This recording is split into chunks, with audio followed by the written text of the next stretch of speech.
சேலம் அரசு மருத்துவக் கல்லூரி மருத்துவமனையின் ஒப்பந்த ஊழியர்கள் ஊதியம் குறைக்கப்பட்டதை கண்டித்து பணியை புறக்கணித்து போராட்டத்தில் ஈடுபட்டு வருகின்றனர். கூடுதல் தகவல்களை நமது செய்தியாளர் பழனிக்குமாரிடம் கேட்கலாம். பழனிக்குமார், விவரங்கள். நிச்சயமாக சிவரஞ்சனி, அதாவது தேனி மாவட்டம் ஆண்டிவெட்டி அருகே உள்ள காணாவளக்கு பகுதியில் அமைந்துள்ளது தேனி அரசு மருத்துவக் கல்லூரி மருத்துவமனை.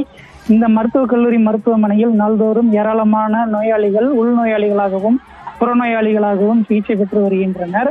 இங்கு தனியார் நிறுவனத்தின் மூலமாக ஒப்பந்த அடிப்படையில் தூய்மை பணிகள் மட்டுமல்லாது பாதுகாப்பு, கல்லூரி நிர்வாகம் மற்றும் கல்லூரி விடுதி உள்ளிட்ட பணிகளில் சுமார் 400க்கும் மேற்பட்ட பணியாளர்கள் ஒப்பந்த அடிப்படையில் ஈடுபட்டு வருகின்றனர். இவர்களுக்கு தனியார் நிறுவனத்தின் மூலம் கடந்த 10 ஆண்டுகளாக பிடித்தம் போக 12,500 ரூபாய் வரை ஊதியமாக வழங்கப்பட்டு வந்த நிலையில் கடந்த சில மாதங்களுக்கு முன்பாக அந்த ஒப்பந்தம் வேறொரு நிறுவனத்திடம் ஒப்படைக்கப்பட்டு 3 மாதங்களாக அவர்களுக்கு 12,500 இருந்து 15,000 வரை இந்த ஊதியம் வழங்கப்பட்டு வந்த நிலையில் தற்பொழுது அந்த 15,000 இருந்து மீண்டும் பழைய ஊதிய தொகையே பணியாளர்களுக்கு வழங்கப்பட்டது.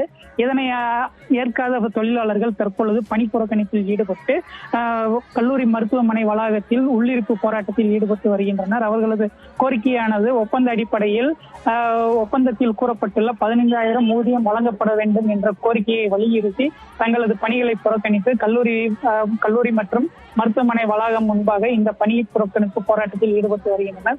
அவர்களிடம் கல்லூரி நிர்வாகம் மற்றும் ஒப்பந்த நிறுவனத்தினர் தொடர்ந்து பேச்சுவார்த்தையில் ஈடுபட்டு வருகின்றனர். விவரங்களை வழங்கியமைக்கு நன்றி பழனிக்குமார்.